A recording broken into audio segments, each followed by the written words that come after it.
Hello everyone, hope you're doing well. Today it's time to have a look at another devblog for Update Apex Predator, and it's of course the Char 2bis. This has come in as the heavy tank for rank 1 for the French. It is a premium vehicle which follows a lot of other heavy tank premium vehicles at lower tiers. Seems like they're trying to put one in for every nation. You know, you got the Rogo, T-35, stuff like the SMK at lower ranks, also the A1E1 Independent, things like that. There's also the Fahrzeug for the Germans, and now even the French get theirs. The Char 2bis is a really interesting vehicle, and also maybe we could see some other variants of it in the future. As always, if you enjoy the content, make sure to subscribe to the channel, and let's get into the history of this vehicle. Development of the super heavy assault tank, the Char 2, began in 1917 amidst the First World War. With a nod to the combat experience of the French army, the tank was designed to break through the heavy enemy defenses with a high rhombic hull and was equipped with a tail to overcome trenches and obstacles. With a mass of 70 tons and a high level of protection, the maximum speed of the tank did not exceed 15 kilometers an hour, and its reliability was very poor. Of the 300 units planned, only 10 were built, and each tank, like a ship, received its own name from the names of the French provinces. In 1926, one of the tanks, the Champagne, was equipped with a new cast turret with a 155mm howitzer.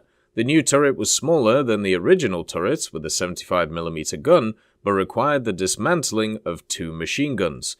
Together with other tanks of the series, the Champagne was trapped during the German offensive of July 1940. The crews blew up all the Char 2bis units except for the Champagne that went to the German troops almost intact and was later put on display at a trophy exhibition in Berlin. The Char 2bis tank is the largest sized mass-produced armored vehicle in history, overtaking its closest competitor, the Soviet T-35.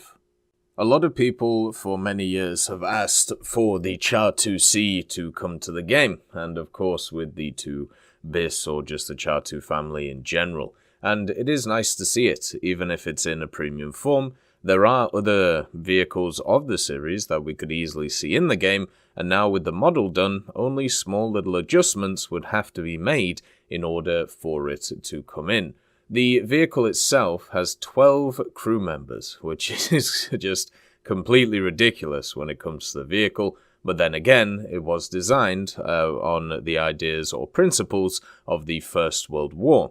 It can only go 15 kilometers an hour though, so it's going to be pretty slow around the battlefield, which not really is a surprise, and the vehicle has only 45mm of protection at the front of it. This will be fine against a lot of the autocannons in the game, but won't really be fined by some of the other vehicles that exist at those BRs.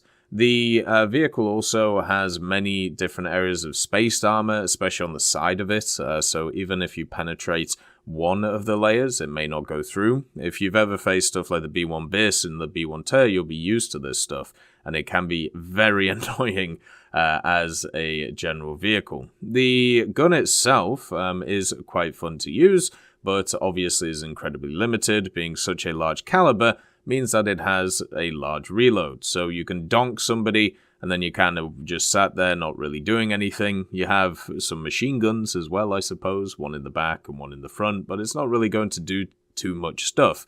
At the end of the day, this vehicle is just a little bit of fun at the lower echelons of the game. The team at Guardian have done this a lot, like when it comes to these heavy vehicles, you know, the A1E1 Independent and other vehicles like that. They put in these quite high cost GE heavy tanks at lower tiers just to kind of have a bit of fun with and just to see, you know, what goes on. And if you're like a veteran player and if you, you know, are having a bad day or something, or you're so annoyed at getting killed and you MiG-29 against F-16s and all of that stuff, then yeah, maybe it's time just to go down to low tiers and just relax a little bit. Maybe if you have some new mates who have come to the game and, you know, you want to give them a decent experience and want to help them through the rank 1 that is France, which is in a very rough state and has been since its launch, maybe this is a vehicle that you bring along to help them with, because it will be able to at least show off a little bit of fun and have a good time. Because these vehicles are always quite expensive, I do always say you should pick them up when they're on sale.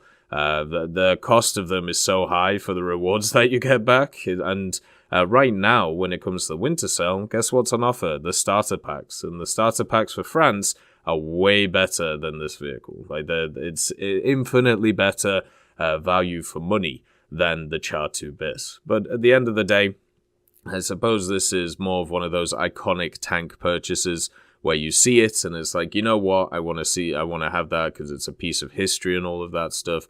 But maybe in the future, we'll have some more of them that people can grind out, or maybe even more premium variants, since there was a few different variants of this machine. So if you don't, you might just have to be a bit patient to see another variant of it, and then you can kind of push forward with that.